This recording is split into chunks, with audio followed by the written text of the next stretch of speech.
Good evening everyone. सो इस video में हम डिस्कस करेंगे मालगाड़ी कंसेप्ट्स के बारे में। ये क्या होता है उसको मैं बहुत ही सरल भाषा में समझाने की कोशिश करता हूँ। तो आप देख रहे हो ये जो कॉन्सेप्ट है ये है ट्रेंड लाइन से रिलेटेड। ट्रेंड लाइन में भी कुछ टर्म्स होते हैं जैसे ट्रेंड लाइन और ट्रेंड चैनल, क्वार्टाइल लाइन्स और भी कुछ टर्म्स होते हैं। तो यहाँ पे हम डिस्कस करेंगे ट्रेंड लाइन और ट्रेंड चैनल के बारे में। तो जैसा कि आप देख रहे हो ये इथेरियम का चार्ट है 30 मिनट। तो अगर मैं आपसे बोलूं कि यहाँ पे कोई ट्रेंड लाइन या ट्रेंड चैनल को आप ड्रॉ करिए तो आप किस तरीके से करोगे? रिसेंटली जो क्या हो रहा है वो आप देखते हो। फॉर एग्जांपल इस तरीके से मैंने अगर ये ड्रॉ किया तो यहाँ ये इन्फॉर्मेशन है कि प्राइस ने ये दो हाई बनाया है, यहाँ पे ब्रेकआउट किया, फिर प्राइस नीचे गया। ओके, अगर इस तरीके से बनाते हैं तो ये इन्फॉर्मेशन है, ये दो हाई लिया, फिर यहाँ पे टच करके प्राइस ने इसको ब्रेकआउट किया। तो ये जो ट्रेंड चैनल है वो कई तरीके से बन सकता है, बट यहाँ पे मोस्टली हम गलत गलत ट्रेंड लाइन और ट्रेंड चैनल को बना के नुकसान उठा लेते हैं। तो एक ऐसा कॉन्सेप्ट बनाऊंगा जो कि रोज रोज नहीं बनता है चार्ट पे, और जब भी बनता है और उसका ब्रेकआउट होता है तो बहुत ही शानदार ब्रेकआउट होता है। तो यहाँ पे आप देख रहे हो कि कुछ एग्जांपल्स मैं दूं, जैसे कि ये ट्रेंड अभी रिसेंटली कौन सा ट्रेंड चैनल एक्टिव है, वो ये वाला हाई ले लिया हमने और ये दो लो ले लिया। तो आप देख रहे हो कि यहाँ से सपोर्ट लेके प्राइस हो सकता है यहाँ तक जाए। ठीक है, तो इस तरीके से ही ट्रेंड लाइन ट्रेंड चैनल हम देखते हैं। बट द कॉन्सेप्ट है कि ये जो इसका स्ट्रेंथ होता है, मतलब ये इसका जो डिस्टेंस मतलब लॉन्ग, जितना भी ये लॉन्ग होगा उतना ही ज़्यादा ये परफेक्ट होगा, और जितना ही ज़्यादा शॉर्ट होगा उतना ही ज़्यादा इनवैलिड होगा। ये कॉन्सेप्ट है। तो इसके पीछे थ्योरी क्या है? थ्योरी ये है कि मान लीजिए ये छोटा सा ट्रेंड चैनल आपने बनाया, तो दिक्कत क्या है यहाँ पे कि यहाँ वॉल्यूम बहुत कम है और ये वॉल्यूम ज़्यादा इसको सस्टेन नहीं कर पाया। मतलब एक बार रिवर्सल हुआ तो यहाँ से जो सपोर्ट लिया फिर वो दोबारा वो नहीं, इसको रिस्पेक्ट नहीं किया। लेकिन क्योंकि यहाँ पे बहुत कम, ये जो एरिया देख रहे हो आप यही वॉल्यूम है बस। लेकिन अगर हम कोई ऐसा ट्रेंड चैनल को पकड़ते हैं जो कि काफ़ी लॉन्ग हो, तो इस कंडीशन में अगर उसका ब्रेकआउट होता है, ये एक दो इन्फॉर्मेशन देता है आपको। फॉर एग्जांपल ये मान लीजिए ये बड़े टाइम फ्रेम में बन रहा है जैसे 30 मिनट पे, तो आपको 1 मिनट पे अगर ट्रेड कर रहे हो तो ये आपको ये सपोर्ट रेसिस्टेंस नहीं बता रहा है।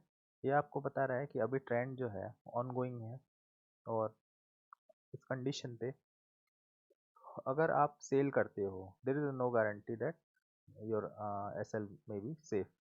तो यहाँ पे अगर मैं इसको छोड़ा करूँ चार्ट को, तो आप देख सकते हो कि ये ट्रेंड चैनल कितना बड़ा है इथेरियम पे। तो यहाँ पे मैं आपको दिखाऊंगा कि किस तरीके से आप इसको समझा जा सकता है। तो जब से ये ट्रेंड शुरू हुआ है तब से ट्रेंड चैनल बना हुआ है और इसका ब्रेकआउट नहीं हो पाया है। तो अगर हम यहाँ पे देखें, आप देख सकते हो कि ये रिस्पेक्टेड एरिया है, यहाँ पे भी रिस्पेक्ट।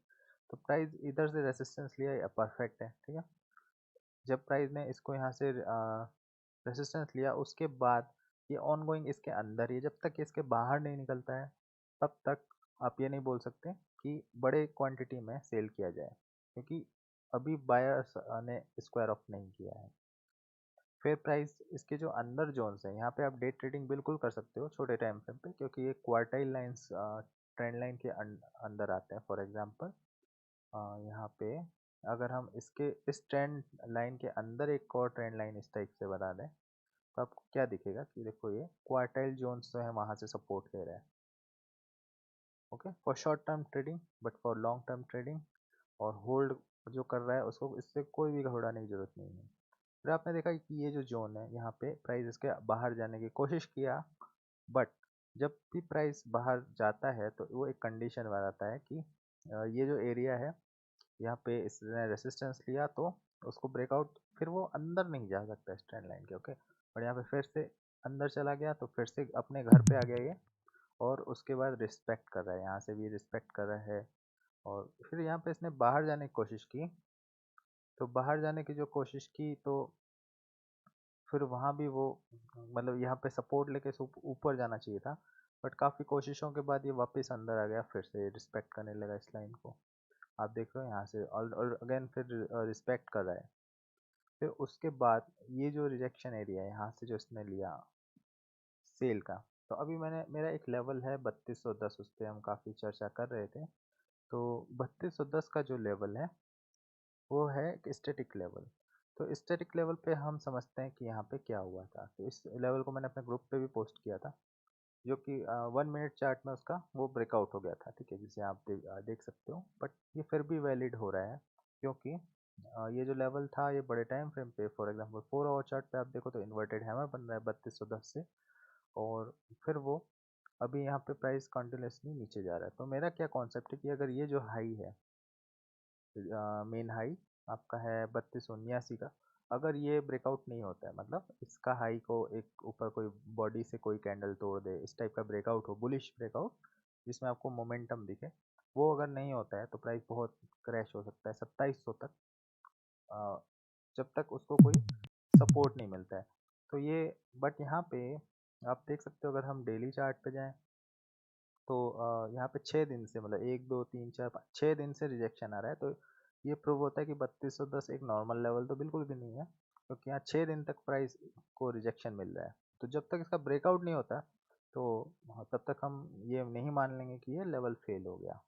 फिर से हम 30 मिनट्स पे आ जाते हैं। तो यहाँ पे हम बात कर रहे थे ट्रेंड चैनल की। तो पहला कॉन्सेप्ट तो ये है कि प्राइस पैटर्न्स बनाता है अपने मार्केट पे, तभी वो एक कंटिन्यूएशन करेगा, या तो अब ऊपर या नीचे की तरफ।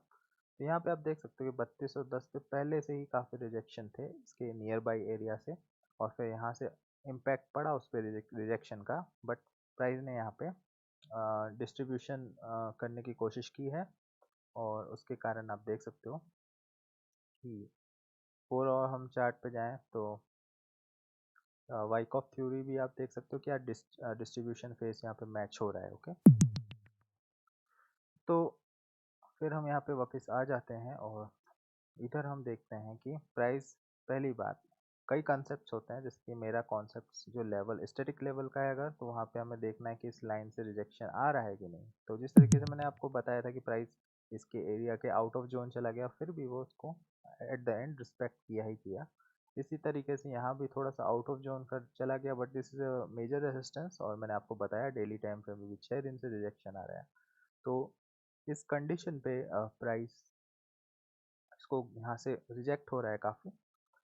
और ये जो मूव आया था ये क्यों आया था, इसका रीज़न आप देख सकते हो, ये काफ़ी लंबी ट्रेंड लाइन है जो कि रिस्पेक्ट हो रही है, अभी तक रिस्पेक्ट हो रही है 20 जुलाई से। ओके, 20 जुलाई से 20 अगस्त। तो अगर कोई ऐसा ट्रेडर है जो कि ये इसको एज ए फिल्टर नहीं देख सकता है, नहीं देख पाता है, तो दिक्कत क्या होगी कि वो 1 मिनट या 15 मिनट चार्ट पे अगर ट्रेड करता है 5 मिनट पे, तो उसके सेल के एंड जो ट्रेड है वो बहुत ही ज़्यादा, मतलब रेशियो में हिट होंगे, और कुछ कंडीशन ऐसी होगी कि बिना टारगेट दिए ही वापस प्राइस ऊपर भाग जाएगा। तो 20 अगस्त से 20 जुलाई अगर इस फेज पे किसी के बहुत सारे ऐसे हिट हो जाते हैं, तो वो डिमोटिवेट हो सकता है, और वो ट्रेडिंग ही हो सकता है छोड़ दे, क्योंकि उसकी या फिर उसे लगेगा मेरी स्ट्रेटजी काम नहीं कर रही है। तो देखिए, स्ट्रेटजी सारी काम कर रही है, दिक्कत क्या है कि आप इसको नहीं समझ रहे हो कि प्राइस ट्रेंड क्या है। ट्रेंड लगाने के बहुत सारे तरीके होते हैं। एक होता है मूविंग एवरेज। तो यहाँ पे हम ट्रेंड मूविंग एवरेज अगर लगाएं, यहाँ पे 21 का अगर हम लगाएं, तो यहाँ पे भी आपको दिख रहा है कि most of the time price ऊपर ही है इसके। और अगर हम यहाँ पे इसका लगाएं 144 का मूविंग एवरेज, तो इस पे आपको क्या इंफॉर्मेशन मिल रही है, देखो कि प्राइस इस ट्रेंड लाइन 144 के ऊपर ही चल रहा है। Okay, so this is very crucial information. और ये ब्रेकआउट हुआ है, बट प्राइस अगेन सस्टेन नहीं कर पा रहा है इसके नीचे, और इसको रिस्पेक्ट कर ही रहा है। ठीक है, तो इसका जब ब्रेकआउट होगा ना 144 का, तो वो किस तरीके से होता है कि ये प्राइस ने इसके गया यहाँ से रिजेक्शन लेके प्राइस बहुत तेजी से गिरता है वॉल्यूम से, बट यहाँ क्या हो रहा है, ऊपर जा रहा है। तो देर इज नो, मतलब अभी भी ये इन्फॉर्मेशन दे रहा है कि ट्रेंड अपसाइड ही है। ओके, हो सकता है प्राइस यहाँ से गिरे, बट जब भी फाइनल गिरेगा वो हो सकता है जो भी है इस ट्रेंड लाइन को ब्रेक करेगा ही करेगा। ये है 30 मिनट्स पे, और इसको आप मैनुअली ड्रॉ कर सकते हो, ये मेरा तो ऑटोमेटिक ड्रॉ है।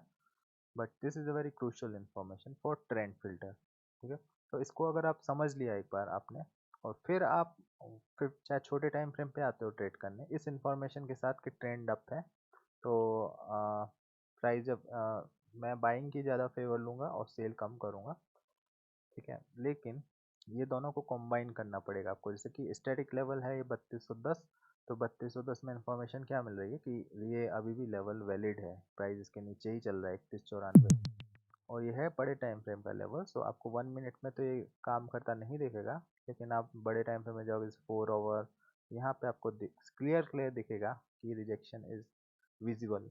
ओके, सो ये दो कॉन्सेप्ट हैं, और इस कॉन्सेप्ट के एक और तरीका बताता हूँ आपको समझाने का, कि अक्सर हम छोटा ट्रेंड लाइन या ट्रेंड चैनल ड्रॉ करते हैं जहाँ पे बहुत ज़्यादा कैंडल्स कंसीडर नहीं की जाती हैं।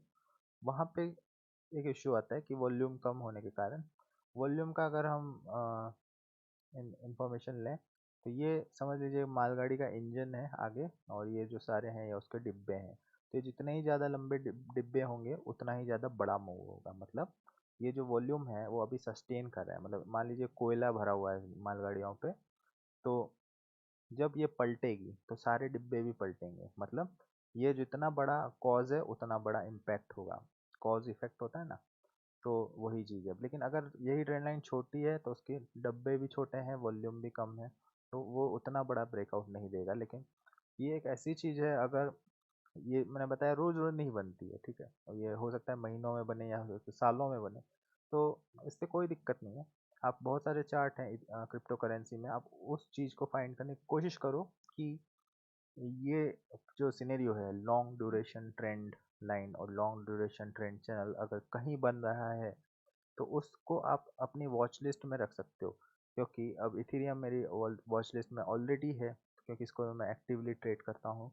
तो यहाँ पे आपको ये जो स्टैटिक लेवल भी मुझे मालूम है, तो इस वजह से मैं इसको काफ़ी अच्छी तरीके से ट्रैक कर लेता हूँ। लेकिन अगर हम ट्रेड कर रहे हैं blindly without no information of bigger time frame कि वहाँ हो क्या रहा है, और उसके बाद हम ब्लाइंडली 1 मिनट या 5 मिनट पे डे ट्रेडिंग में बाई सेल करते हैं, कि हमें पता नहीं हमें किस डायरेक्शन में जाना है। फॉर एग्जांपल प्राइस यहाँ सपोर्ट पे है, but there was a resistance like on 1 minute chart, ठीक है, यहाँ पे।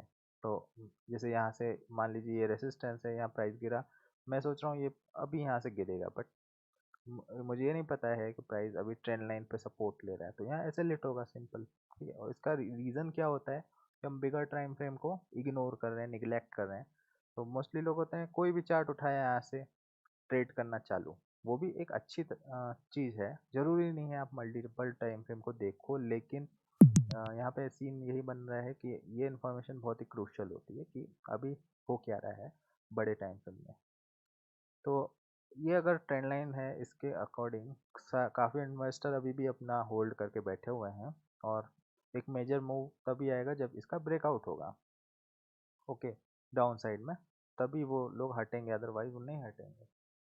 सिंपल है, हो क्योंकि हो सिर्फ होल्ड करना है, कुछ भी नहीं करना है, पैसा ऑटोमेटिकली बन रहा है, बस सिर्फ उसका क्या है ट्रेंड को समझना। So that was all, I hope ये वीडियो थोड़ा इन्फॉर्मेशनल होगा आप लोगों के लिए, एंड और आपकी ट्रेडिंग स्ट्रेटजी में एज ए फिल्टर आपको हेल्प करेगा। So that was all, thanks for watching, I will see in my next video, bye bye.